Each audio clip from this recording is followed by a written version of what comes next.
Hi, we're Josh and Ariel Wamsley, owners of Green Valley Tree LLC, based in North Windham. We're proud to sponsor Connecticut East This Week and to serve the communities of Windham and New London counties with our tree removal and plant healthcare services.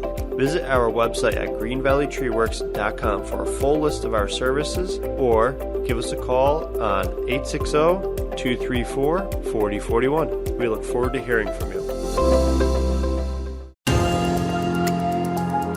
We're taking a trip across state lines this week to Westerly, Rhode Island, as we look at border towns where people live and work and cross over each day.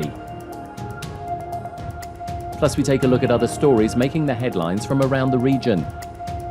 This is Connecticut East This Week.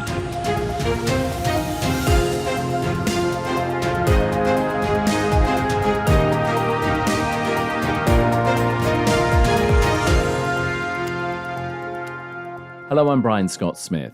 Not everyone that lives in the state of Connecticut works here. Every day, hundreds of people cross state lines to work in either New York, Massachusetts, or Rhode Island, or possibly beyond.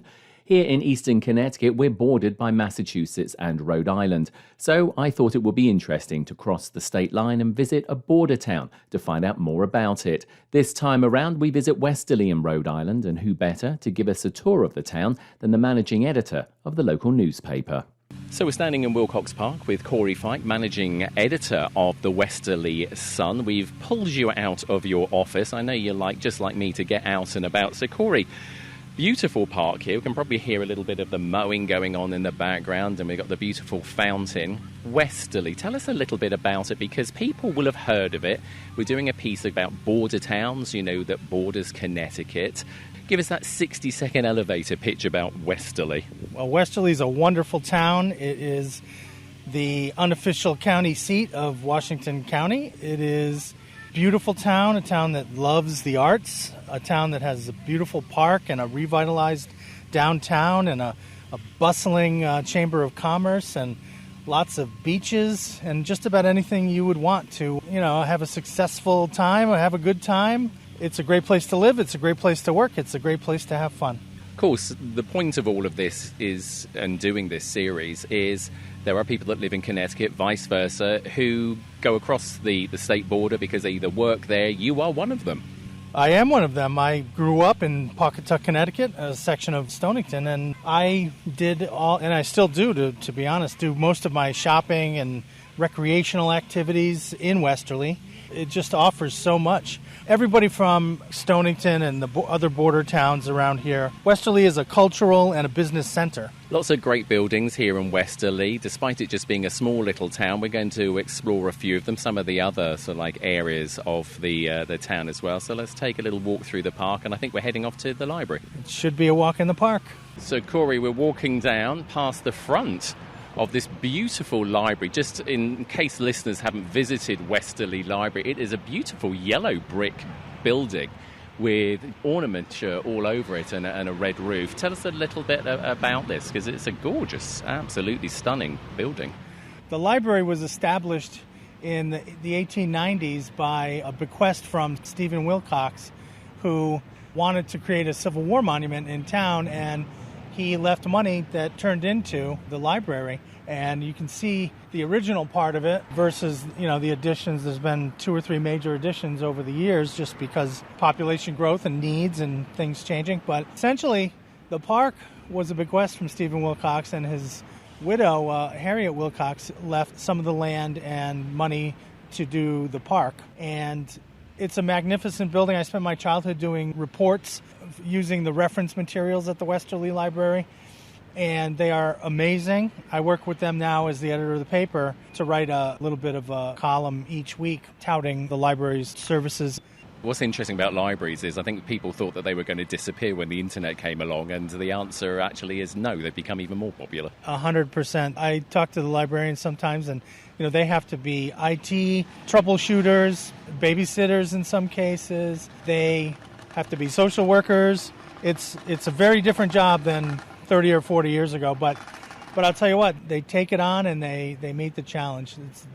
We really are lucky with the Westerly Library staff and leadership. Let's take a further walk down the road. We've got a nice busy day today. It's a Monday that we're actually recording this, and there's plenty of traffic. It's a hive of activity as we walk through downtown Westerly. I think the nice thing about Westerly, certainly for me as an outsider that lives in Connecticut and comes to visit here, is it is so walkable.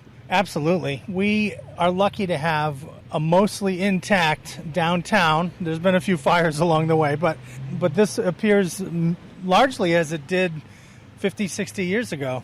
A lot of the buildings have been restored. The Washington Trust building is, in my opinion, the crown jewel of the buildings. I believe it was built in 1922 to house what is now a large regional bank. It stands sentinel over the proceedings. You have over here the Marini building, further down the Brown building. All of these buildings have a history and date back to the early 20th century. And they're all thriving with businesses. And there's been a lot of renovation, rejuvenation going on, because, that's always the problem with, small-town America, is that often it falls into dilapidation and there isn't the money there to keep it going. That doesn't certainly seem to be the case visually as we look around, as I say, the downtown area of Westerly. No, we've been lucky that we have had pretty solid ownership of most of these buildings, and they've kept the buildings up. And downtown, when I was a kid in the 80s, I lived close over the border, and that's all we did was my mother would walk, and myself, we'd walk downtown and do all of our shopping and window shopping, and I used to buy baseball cards down here, and we used to go to the McCormick's department store, and the types of businesses have changed a little bit, but everything's thriving. If there's an empty storefront, 3 months later something else is going in. It's a quick turnover, and that's heartening to see. It's a good barometer of the health of the downtown business community.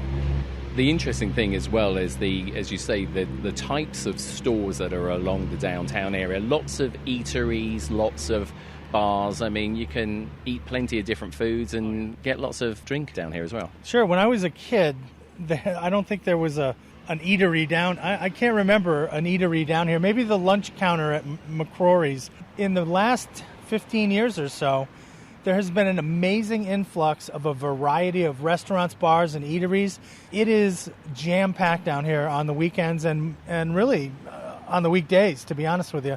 I'm usually headed home at about 10 o'clock, maybe 11 o'clock, and it looks like a college town. It's that crowded. It's really wonderful to see. And you still have some of your classic businesses like Westerly Jewelry and Negrelli's and Chelly's Furniture and Woodmansey's. It's a great mix. There's something for everyone in downtown Westerly. The other good thing about Westerly as well is it's easy to get to, and also you've got a train station, which is always helpful to a town, isn't it? True. It's not a full-service train station. There's actually an art gallery in there now, but you're right. To be able to get on the Amtrak from Westerly it's a luxury, especially nowadays. The other thing I wanted to ask you, as we've been walking around and I've been observing, lots of water features. You seem to like your fountains and your waterfalls here in Westerly. If Westerly's one thing, it's very watery. We're very much a town built on the water, right?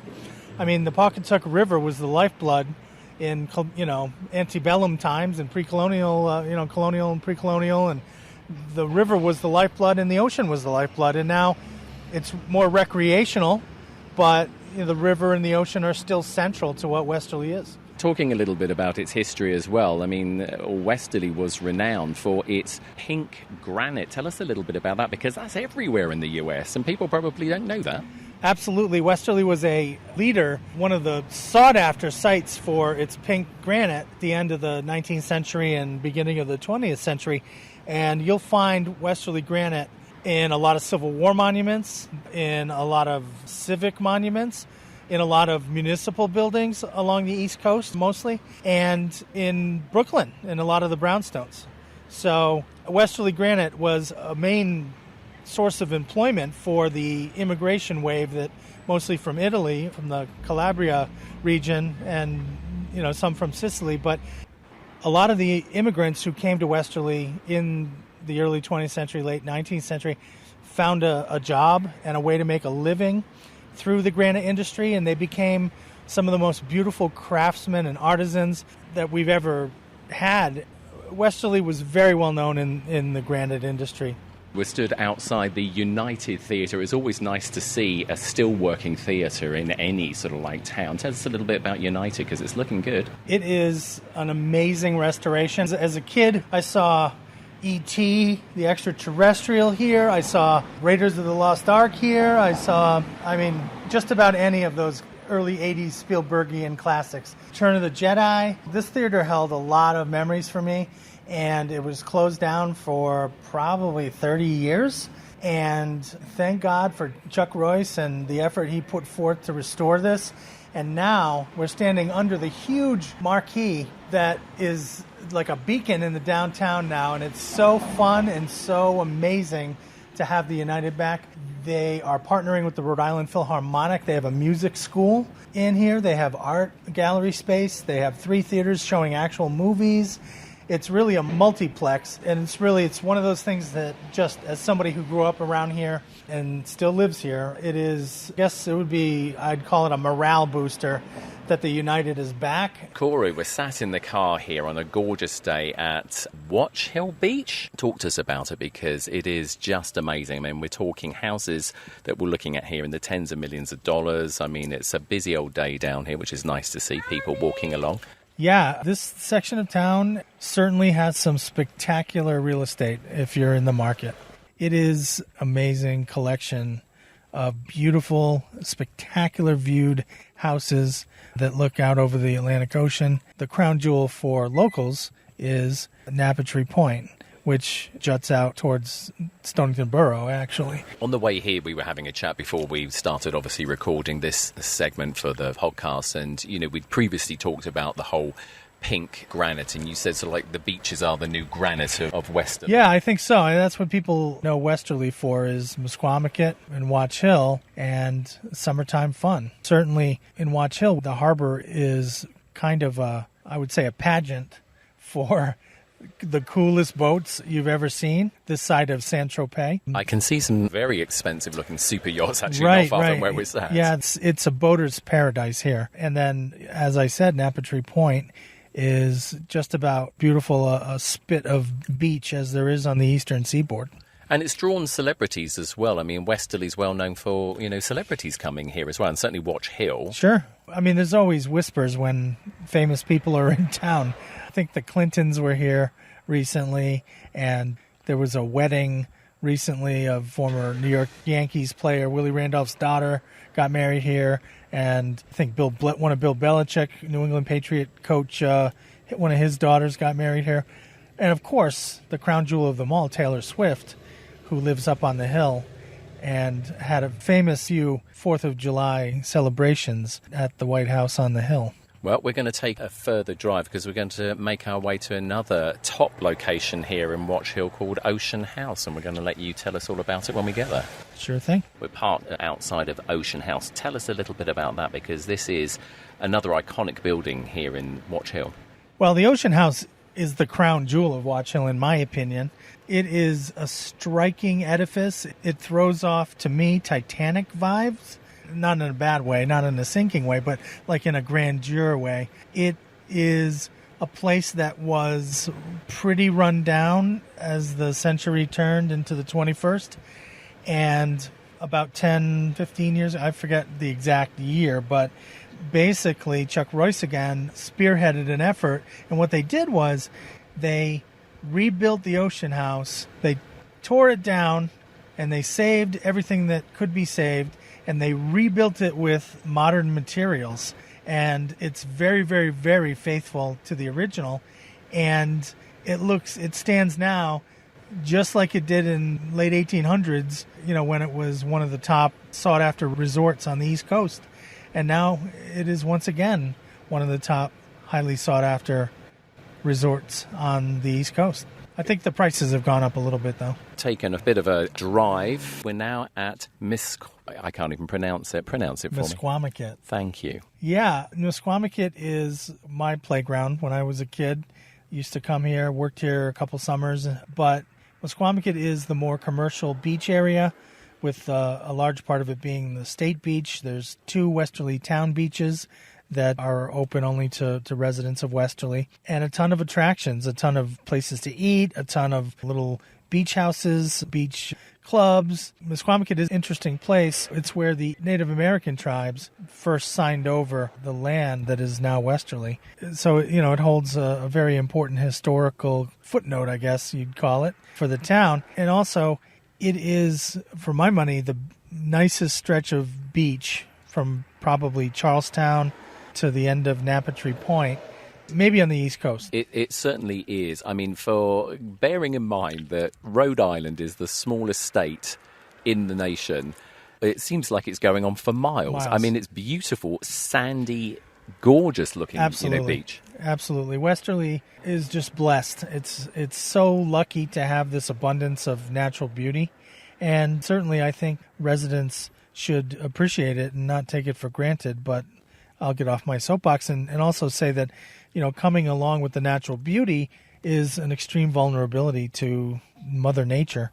And Misquamicut was destroyed in the hurricane of 38, and as was Napatree Point and Watch Hill, which basically had an entire street of beach houses wiped out down in Watch Hill. But in Misquamicut, it was decimated. It was a thriving beach community, and it was just decimated, and everyone had to rebuild. There have been certainly other storms, but the 38 storm is the bellwether by which all others are measured. And in 2012, Hurricane Sandy did a number on the beach, basically deposited a bajillion tons of sand onto Atlantic Avenue. And, the Chamber of Commerce, led by Lisa Kanicki, really spearheaded an effort, and that beach was open the next beach season. And it was an amazing bit of teamwork and camaraderie, and I still think about it a lot every time I drive down here. The reason is because we are proud of this, and we really care about keeping it up and preserving it and passing it on to future generations. I think as well, beach communities are that little bit more resilient because they have to be. I mean, Mother Nature is on their doorstep. Absolutely. I totally agree with you there. We know what it is to ride the wave, no pun intended, of Mother Nature's whims. Just talk to us a little bit as well, because as we were driving from Watch Hill down to Misquamicut, we obviously were going through some neighbourhoods as well. You were talking a little bit about some of those smaller houses. I mean, the house prices around here are incredible. I mean, house prices generally, of course, in the US are quite high, but I mean, certainly they're quite expensive because of the size of houses. Talk to us a little bit about what you were saying about some of the Misquamicut community. Oh, yeah. Well, Misquamicut started out very much locals owning these little parcels with the beach houses on them. And this is probably, certainly there were people here before the 20th century, but early 20th century, all of these little plots that we drove by with these small little beach houses that have been pumped up on steroids, a lot of them in the past 20 years. These are all descendants of not only are the buildings descendants of the original plots on the Platte, but they're also, a lot of them are still in local people's families, and whether they're rented out for seasonal use or whatever, it's still quite a wonderful link to how Misquamicut was populated when it first began. So there's a lot of family history that runs through a lot of these buildings and businesses. So, Corey, we've come to the end of our tour back at the Westerly Sun's offices. Westerly, I mean, the newspaper, let's just quickly talk about that because obviously we've had the privilege of you taking us around Westerly. How is the Westerly Sun doing? We are doing wonderfully. We have too much to cover. I wish we could cover more. We have been purchased recently, well, I guess it's not recently anymore, it's 2018, by Rhode Island Suburban Newspapers, which is a newspaper group that has papers in all areas of the state. So now we have this synergy with our sister papers, Pawtucket Times, the Woonsocket Call, Wakefield Independent, and Kent County Daily Times. We have a synergy up and down the state that, really gives us kind of our own little news service in the state of Rhode Island. The other thing to mention as well, though, is you also cross borders because the people that own you also own some Connecticut newspapers. That's true, yeah. We own the Willimantic Chronicle and the Bristol Press and the New Britain Herald. So that is a foray into Connecticut that was recently made. Talk to us a little bit more about the communities, because as we were driving back to the office, you were saying you wanted to touch upon some of the other communities here in Westerly. So give us the lowdown on those. Yeah, sure. I mean, I think, downtown and the beaches, those, everybody talks about those, but really Westerly's strength is in its communities. It has very diverse communities within the community. Certainly downtown is one community, White Rock, good working class community, Potter Hill, Dunn's Corners, Bradford. Bradford's an amazing community. These are all, Weekapaug, we didn't touch on Weekapaug when I talked about the beach, but Weekapaug is a great community. And there's more that I'm missing, but those are the main ones. And that's really what makes this town great. I mean, we have everything here. We have beaches, we have industry, we have thriving nightlife, we have more than a few antique stores. We have everything you want in a community. We have a great high school. We have a skating rink. We have a theater. Listen, Westerly has it all. And that's really the point I want to get across, is that this is a tight-knit community. It is a thriving community. It's a beautiful community, and it's one that we should all appreciate. Sort of, in a way, really a poster child for so many towns and even cities that would like to be Westerly. They hate us because they ain't us, Brian.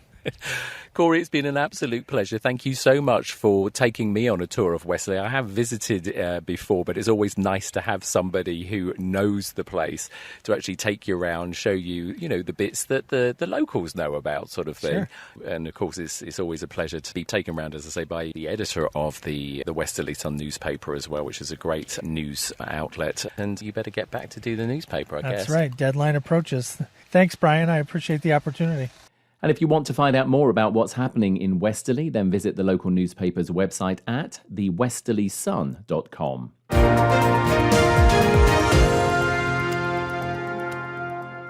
Tom has been a teacher for over 40 years. One day, I think one of the students had asked the question and he didn't remember the answer. And I also noticed that he was letting his class out earlier than they were supposed to let out. I was really starting to worry. Levi and I talked about how it would change our lives, but he was there beside me. When something feels different, it could be Alzheimer's. Now is the time to talk. Visit alz.org/ourstories to learn more. A message from the Alzheimer's Association and the Ad Council. The warmer weather is here, and it's time to give your plants some health care. From mulching to aeration to growth regulator, remedial and preventative treatments against fungus, as well as insects like the spotted lanternfly and gypsy moth. Don't be reactive, be proactive, and keep your trees and plants in tip-top condition to avoid long-term health problems. Find more details about plant health care services. Call 860-234-4041 or visit our website at greenvalleytreeworks.com. Time now for a look at other stories making the headlines this week, sponsored by... Healing Therapies Through Sharing is Eastern Connecticut's holistic wellness center for those recently diagnosed or living with a cancer diagnosis and their caregivers. We offer a range of services including adult and pediatric oncology massage, lymphatic drainage, craniosacral therapy, yoga for cancer, and much more. For details about our full range of services and our team of licensed professional therapists and providers, visit our website at healingtherapiesct.org or call us on 860-443-0800. We look forward to hearing from you. The world's first nuclear submarine, USS Nautilus, has returned to public display after almost a year undergoing a $36 million preservation. Senior Navy leaders, government and state officials, together with Navy veterans, welcomed back the historic ship to her home at the US submarine base in Groton recently. Governor Lamont was the key speaker at the event and had these words for the submarine and for those who serve. Welcome back, Nautilus. We missed you. Refurbished, ready to go, at home, right where you belong. This is the gateway. This is a way that we remember and celebrate each and every one of you, the submariners, their families, the essential workers, and what the fleet means for keeping us safe. And freedom isn't free.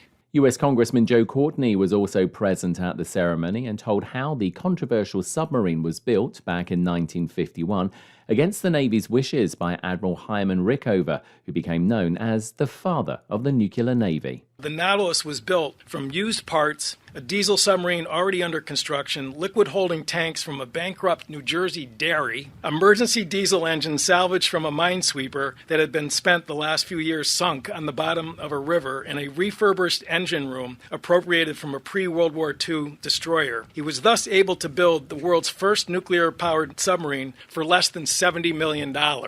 Preservation of Nautilus will ensure the ship will be around and open to educate and inform the public for the next 30 years. Though many Connecticut small businesses have weathered the pandemic, it has not been the easiest of circumstances. And how are they doing now? Edwin J. Vieira of the Connecticut News Service has this update. Small businesses make up almost half of Connecticut's economy, and they needed more than $14 billion in support from the Small Business Administration to stay afloat. Catherine Marks with the Connecticut District Office of the SBA says despite these tough years, she's been inspired to watch how well they've dealt with this call to action. Small businesses deal with challenges every day. The pandemic just layered on such enormous challenges, and watching small businesses pivot was amazing. Watching a restaurant pivot from in-service dining to takeout and doing a spectacular job of it. About 1,300 restaurants in Connecticut received SBA funding of more than $300 million to help them through the pandemic, but more than 3,300 applied. Mark says the SBA programs created to help businesses through that time for their necessity in the future. I'm Edwin J. Vieira. A travelling Ukrainian art exhibition showing the struggle of women in the country has made its first stop at Eastern Connecticut State University's Art Gallery. Women at War looks at 14 female Ukrainian artists' work following the 2014 annexation of Crimea to the present-day conflict with Russia. Julia Wintner is the coordinator at Eastern Art Gallery and Services and explains why she wanted to bring the exhibition to the university. Our students are often Connecticut born and raised, and maybe the war sounds a little bit abstract to them. So I wanted to show them that it's really real, and women are fighting along with men actually on a battlefield and on the front lines of the war. The centerpiece of the exhibition is a sculpture of a loaf of bread showing Ukraine's importance in the world as a producer of wheat, but also the struggles of other countries in the region. So this slices of bread that is on the side of the sculpture are symbols of different countries that were part of Russia back then, but now they want to be independent. Many of the artists have managed to flee the country, but some are still fighting in Ukraine. The exhibition offers personal insight into Ukraine's fight for its independence, as well as women's fight for equality in post-Soviet countries. The exhibition is open now through October 15th before heading to Wesleyan University in the state.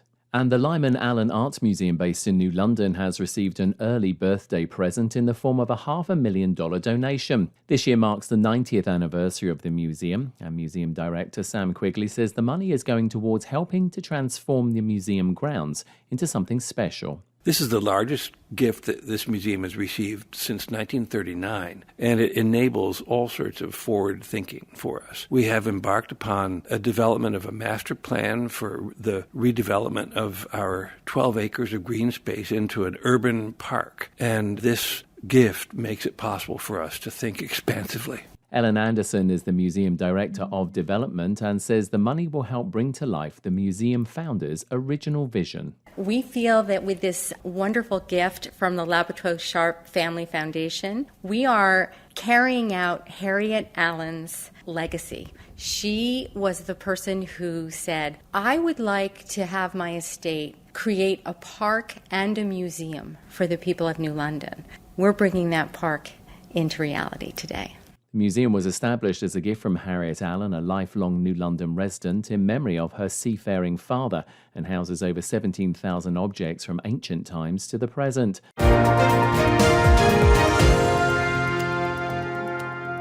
That's all from us for this edition. Do send us your questions and story ideas to the show via our website at connecticut-east.com or Facebook or Twitter at Connecticut East and on Instagram at Connecticut East This Week. And you can listen to the show again on our social platforms, on demand, and by asking your smart speaker to play Connecticut East This Week podcast. And please like, follow, and share on your social media too. I'm Brian Scott Smith. Thank you for listening.